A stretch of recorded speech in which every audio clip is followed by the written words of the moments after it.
Ok, bonjour tout le monde. Donc, aujourd'hui, on va commencer la correction de la première fiche d'analyse MP1.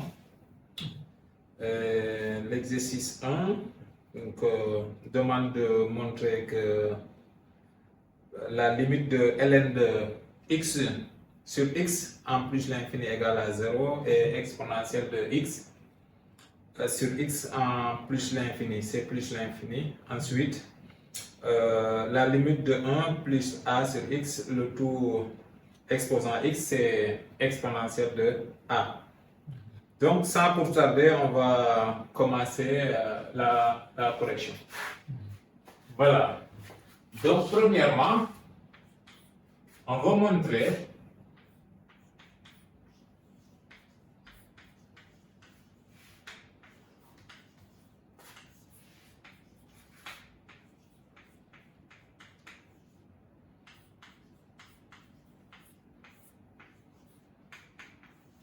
donc, on va démontrer que la limite de ln de x sur x en plus l'infini, c'est 0. Alors pour cela, on va proposer deux méthodes. Donc la première méthode va consister à faire l'étude d'une fonction, donc les variations. Et la deuxième méthode, on va essayer d'utiliser le théorème des accroissements finis. Alors, première méthode.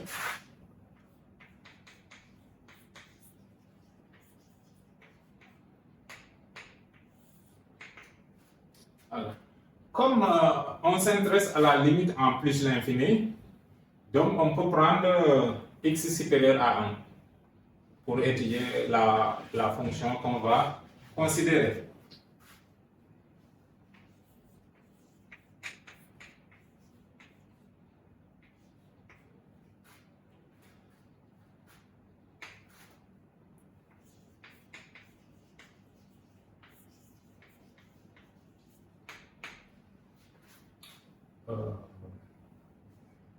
La fonction f définie de 1 jusqu'à plus l'infini à valeur dans R qui à x associe ln de x moins 2 racine de x. Alors, comme la fonction ln est définie de 0 à plus l'infini, cette fonction est bien définie et que la racine aussi est définie et c'est dérivable aussi. Est dérivable sur 1 plus l'infini et on a f' de x égale 1 sur x moins 1 sur racine de sur racine de x. C'est encore égal à, si on réduit au même dénominateur, racine de x moins x sur x racine de x. Alors, comme x est supérieur à 1, alors si on multiplie par x, x au carré est supérieur à x, donc racine de x est inférieure à x, donc le numérateur est négatif, le dénominateur est positif, donc f' est strictement négatif.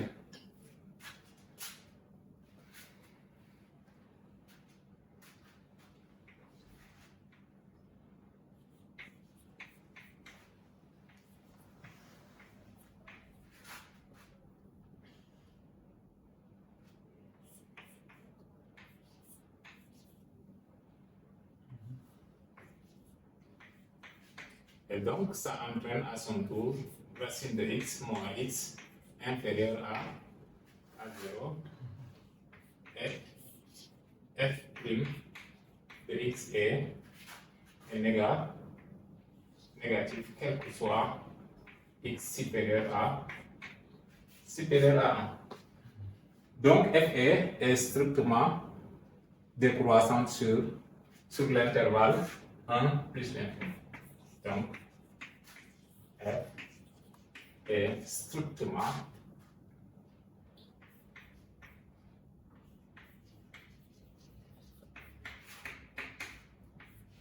décroissante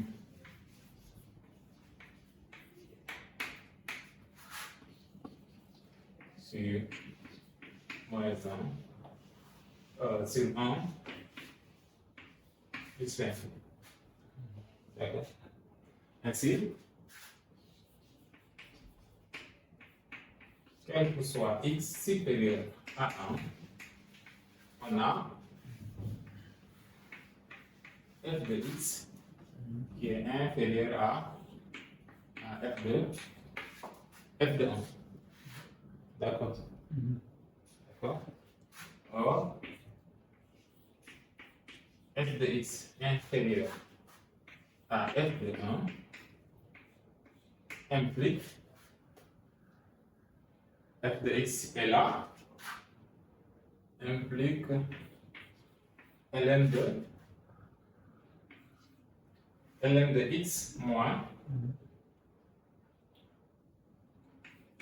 moins 2 racine de moins x 2 racine de x inférieur à 0. est inférieur à F de 1. f de 1, ça c'est ln inférieur à moins 2. Moins 2, ouais. D'accord? Inférieur à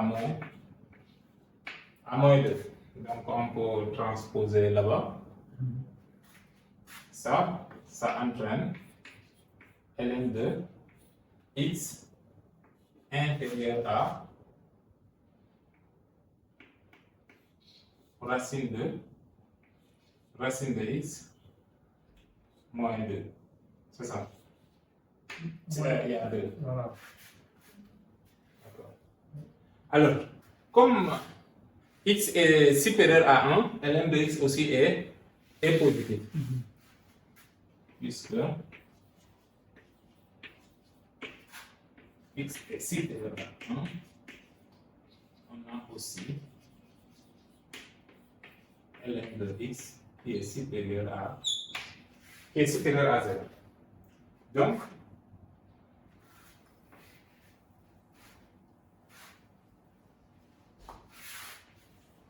on obtient alors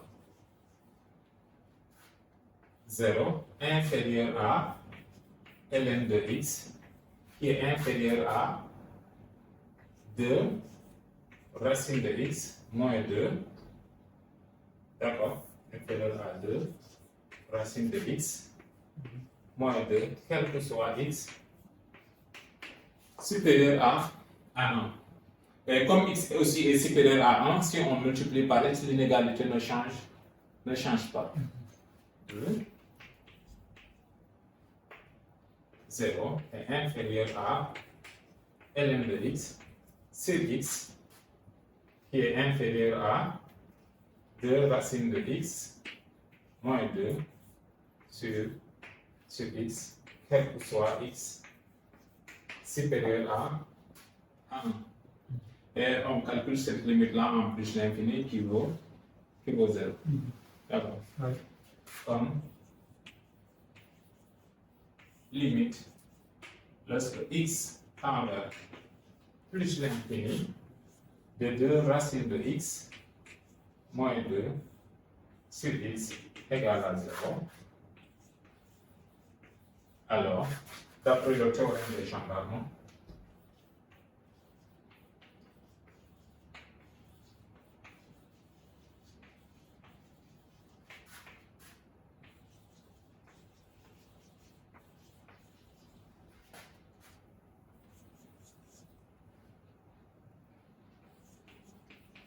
on a la limite de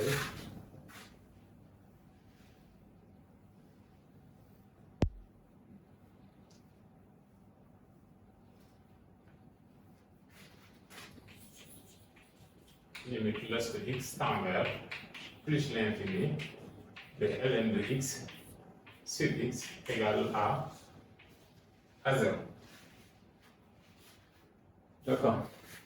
Ça, c'était la première méthode. La première méthode a été de considérer une fonction et voir que la fonction est positive et décroissante et que c'est positif, c'est décroissante et est majorée par une fonction qui converge vers 0 et appliquer le théorème des gendarmes. Alors, pour la deuxième méthode, on va aussi supposer une fonction et appliquer le théorème des accroissements finis. Méthode 2.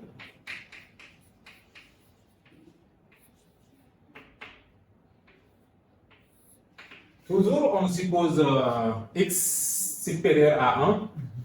D'accord. Soit x supérieur à 1 et soit cette fois-ci f définie de l'intervalle 1 x r racine de, on considère racine de x. On pouvait même choisir x de sorte que racine de x est supérieure à d'accord, soit x tel que racine de x soit supérieure à 1 et soit. Donc, comme c'est au voisinage de plus l'infini, pour x assez grand, racine de x est supérieure à 1. Qui a t associe ln de t. Comme la fonction ln est continue et dérivable de 0 à plus l'infini, alors cette fonction aussi est continue et dérivable et continue sur le fermé 1 racine de x est dérivable sur l'ouvert racine de x. F est continue sur 1 racine de x est dérivable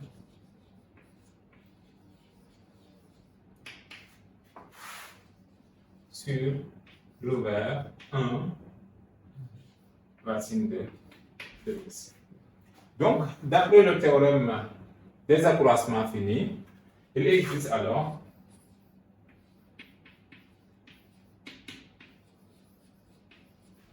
donc Cx, parce que le C dépend de x parce que c'est quel que soit x appartenant à l'intervalle 1 racine de x tel que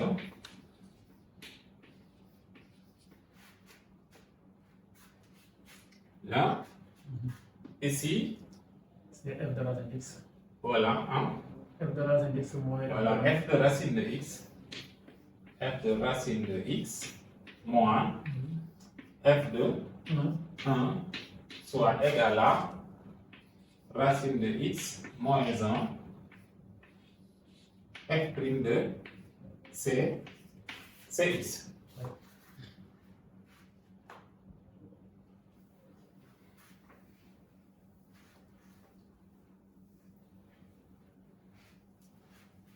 Ce qui donne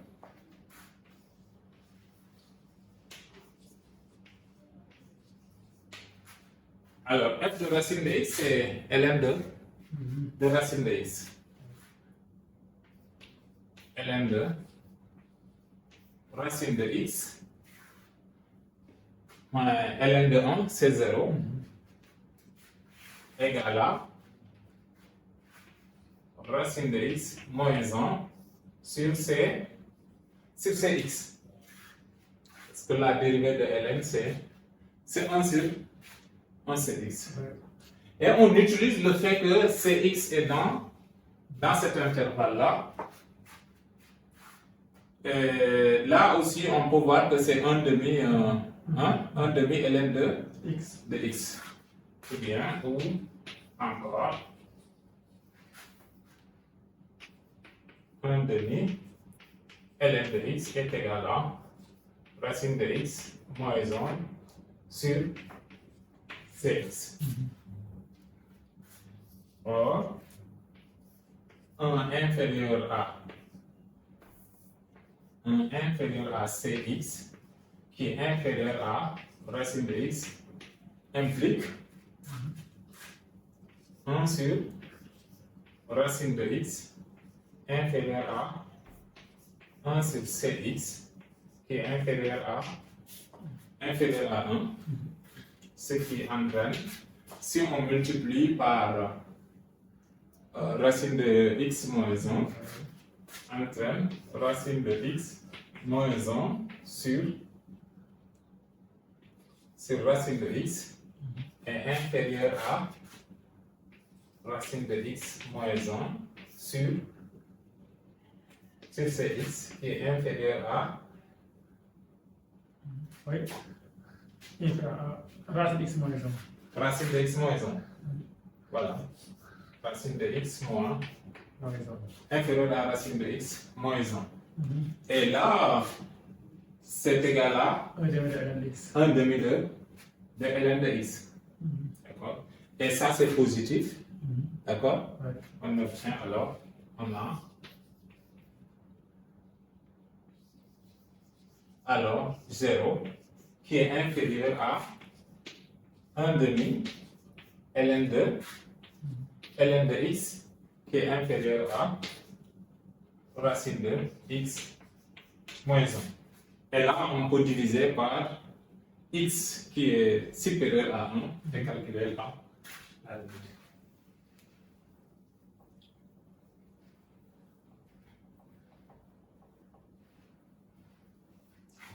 En divisant par x,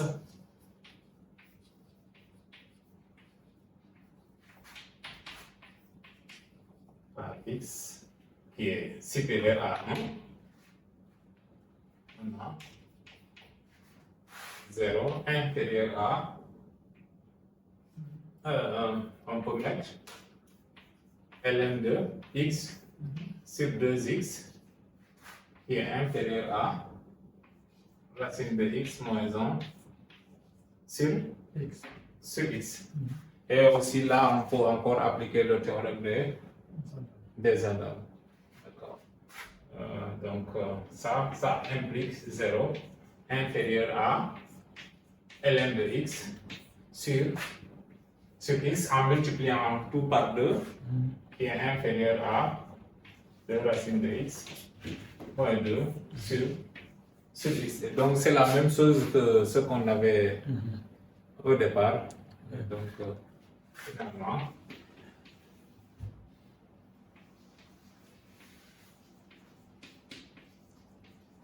la limite lorsque x tend vers plus l'infini de ln de x sur x égale à 0 aussi. Maintenant, il faut expliquer le choix de l'intervalle 1 racine x. Pourquoi racine x? Pourquoi Il faut expliquer ça parce que sinon, Voilà. Donc la question ici est pourquoi choisir racine de x dans les deux démonstrations. Alors là, on va regarder l'idée. L'idée de la démonstration est d'utiliser le théorème des gendarmes.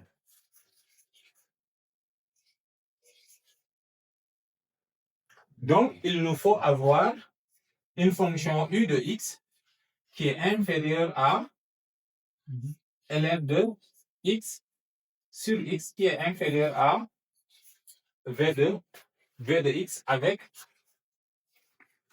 comme on veut que la limite tend vers 0, il faut que la limite de u de x et de v de x aussi tende vers 0.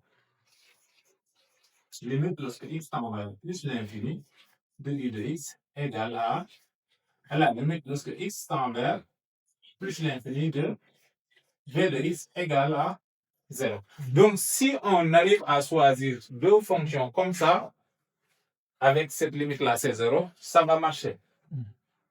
Alors, maintenant, on remarque la chose suivante. On va remarquer que la fonction ln est positive à partir de 1.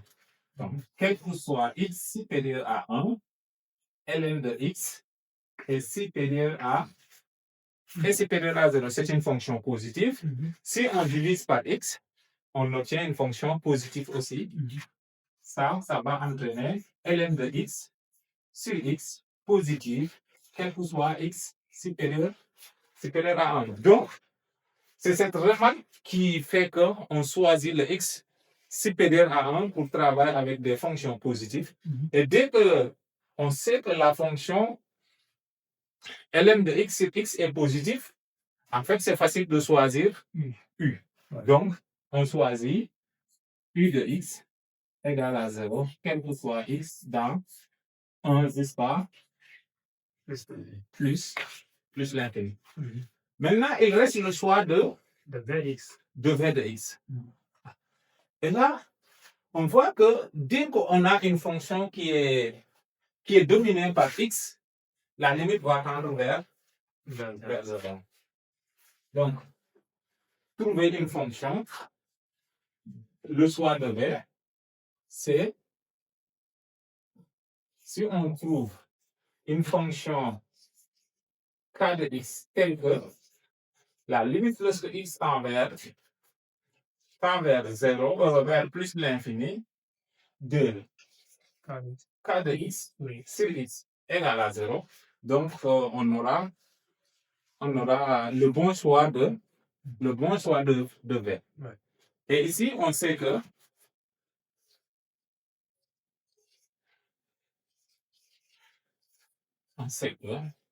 la limite, lorsque x tend vers plus l'infini de racine de x sur x, c'est bien 0. Donc, on a le bon choix de v de x. Alors, le 2 qu'on a multiplié, c'est juste pour faciliter les calculs sur la dérivée, pour éviter le coefficient 2. Mais racine de x, ça suffit.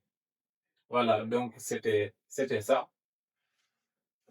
qui a motivé le choix de racine de x. Voilà. Donc, on enchaîne avec la deuxième question. Et la deuxième question, on va démontrer aussi cette limite hygiène qu'on connaît depuis longtemps, mais qu'on avait admis souvent. Alors ici, d'après la première question, on va juste faire un changement de variable. Alors, si on pose grand X égale à exponentielle de x, on a alors ln de x égale à petit x. D'accord. Bon, comme on est au voisinage de plus l'infini, on ne se soucie pas du signe, tout est positif. Ainsi, et 1. Donc,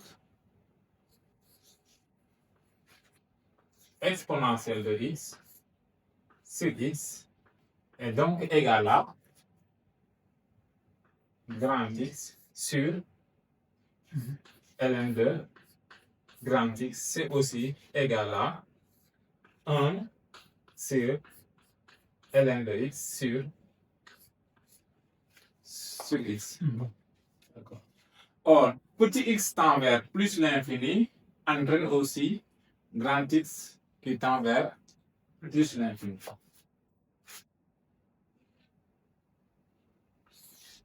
Voilà. Petit x tend vers plus l'infini entraîne aussi grand X qui tend vers plus l'infini. Mais tout à l'heure, on avait démontré que ln de x sur x est une fonction positive qui tend vers 0. Donc, la limite, c'est 0 plus.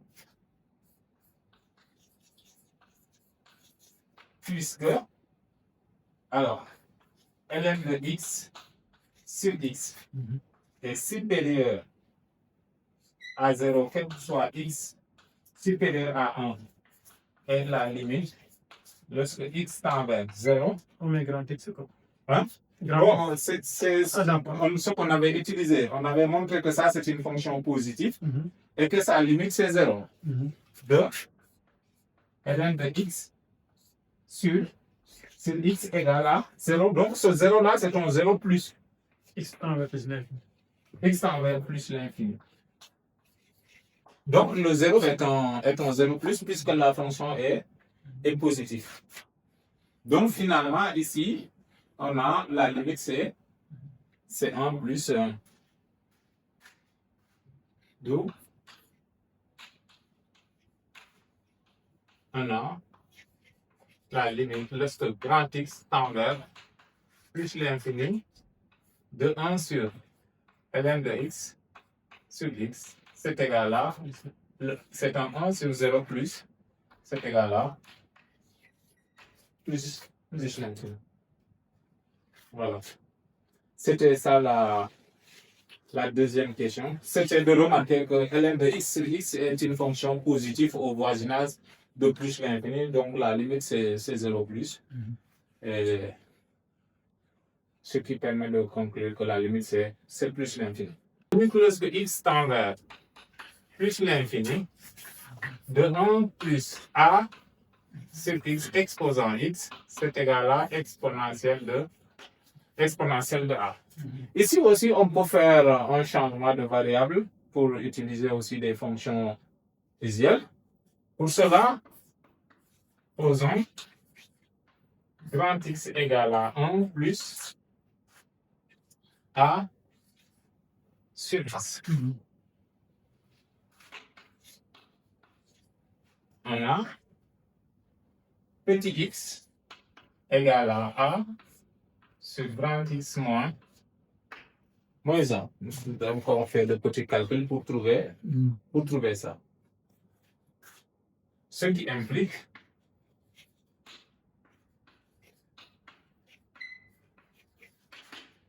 que 1 plus a sur x exposant x, c'est égal à grand X exposant a sur grand X moins 1. Et si on passe de ln à exponentielle, ça fait exponentielle de. Ici, c'est a sur grand X moins 1, ln de grand X, c'est aussi égal à exponentielle de a. Et là, c'est ln de grand X sur grand X moins 1. Or, d'après ce qu'on a posé, lorsque petit x tend vers 0, plus l'infini, grand X va tendre vers 1. Comme petit x tend vers plus l'infini, entre grand X qui tend vers 1, on a cette limite-là en 1 qui est égale à 1. Limite lorsque grand X tend vers 1 de ln de x sur grand X moins 1, c'est égal à 1. Et donc, la limite, lorsque grand X tend vers 1 de exponentielle de a, ln de grand X sur grand X moins 1 est égal à exponentielle de a. Et c'est ce qui achève la première, l'exercice 1.